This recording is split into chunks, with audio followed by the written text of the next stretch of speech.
Okay, let's dive into this. Welcome to The Explainer. Today, we're taking a massive leap. We're talking about the absolute crucial transition from passive learning to active financial execution. Because let's face it, understanding the philosophy of wealth, that's fantastic. But philosophy without action, well, that's really just a daydream. So we're going to break down the exact real-world steps you need to take to stop just thinking about your financial future and start actively building the whole shebang. Right off the bat, we need to confront the elephant in the room, analysis paralysis. If you're frustrated with your current financial situation, you simply have to stop doing what isn't working. You know the old saying, the definition of insanity is doing the same thing over and over and expecting a different result?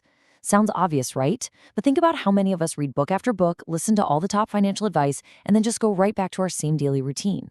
To get a radically new result, you've got to break that cycle and look for something completely new. You literally have to take a break, assess what's failing, and pivot. And to help you break that cycle, here is our tactical playbook. 1. Philosophy into action.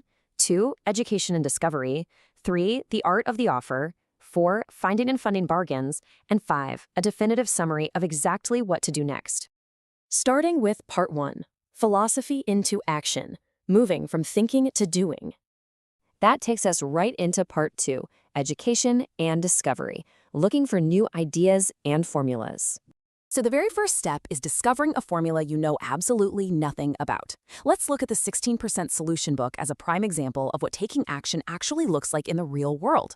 Step 1. You read the book on a Thursday. Step 2. By Friday, you march down to the county tax office, find the government employee who actually invests in these tax liens, and you take her out to lunch. People actually love to share their expertise. She spent that entire afternoon showing him the ropes. And step 3, by the very next day, with her guidance, he found 2 great properties accruing 16% interest. Think about that timeline. It took 1 day to read the book, an hour for lunch, and 1 day to acquire 2 solid deals. That is 4 days, just 4 days, from total ignorance to cash-flowing assets. Now, you might be wondering, how do you get this specialized knowledge? You invest in it, 500 books. The author happily paid this exact amount for a real estate class to learn how to buy foreclosures. Now contrast that with his friends. They told him he was totally wasting his money, and predictably, they didn't take the class. Well, the author became wealthy and completely free from needing a job because of those courses. And the friends who saved their $500, yeah, they're still stuck in those exact same jobs today. Okay, Part 3, the art of the offer, overcoming the fear of rejection. Here is something a lot of people just totally misunderstand about the reality of being a seller. Sellers just want someone, literally anyone, to be interested. The author notes that he once had a piece of real estate sitting on the market for months, doing nothing. He actually said he would have gladly welcomed an offer of 10 pigs. Not because he wanted to start raising pigs, obviously, but because it meant someone was finally interested and they could start a negotiation. He could have countered the pigs for a farm. You never really know what the right price is until you have a second party who actually wants to deal. Just make the offer. Now, if you're sitting there scared of getting locked into a bad deal, you need to lean into this strategy. You can always use escape clauses. Just make your offers subject to the approval of an unnamed business partner. If the seller accepts the offer and you suddenly realize the deal is a dud, you simply call them back and say, hey, my partner didn't approve. And the absolute best part, your partner can literally be your cat. I know it sounds completely absurd, but it perfectly illustrates how simple and stress-free the game of buying and selling actually is when you don't take it too seriously. It's a lot like dating. You just have to go to the market and talk to a lot of people. Moving on to Part 4, finding and funding bargains, seeing what everyone else misses.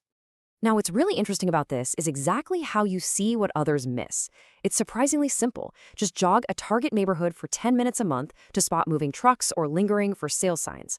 Why do this? Because profit is simply the result of combining a bargain with a change in the market. Bargains are literally everywhere, but the true wealth is found when you spot that positive change before Wall Street catches wind of it. Talk to postal carriers. Notice the subtle shifts on the block. The real opportunity is in spotting that change in a supposedly bad neighborhood before anyone else on Main Street even notices.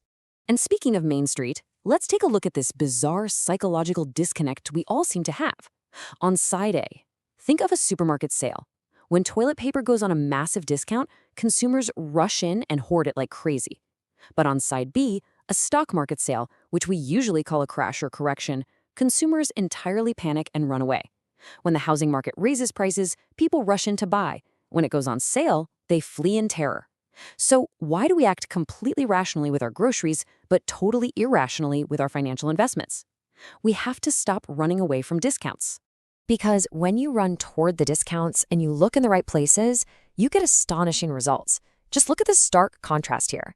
The neighbor paid $100,000 for a condo using a traditional broker, and now he's just sitting around hoping and waiting for the price to go up. The author, on the other hand, bought the exact same identical condo right next door for $50,000 at a foreclosure auction, and he used the skills from that $500 class we mentioned earlier. Always remember this golden rule. Your profit is made when you buy, not when you sell. And this brilliantly illustrates the concept of buying the whole pie.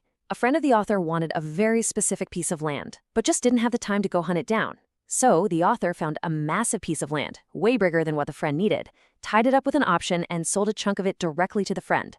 The friend's money basically paid for the entire purchase, which left the author holding the remaining 40% of the land for absolutely free.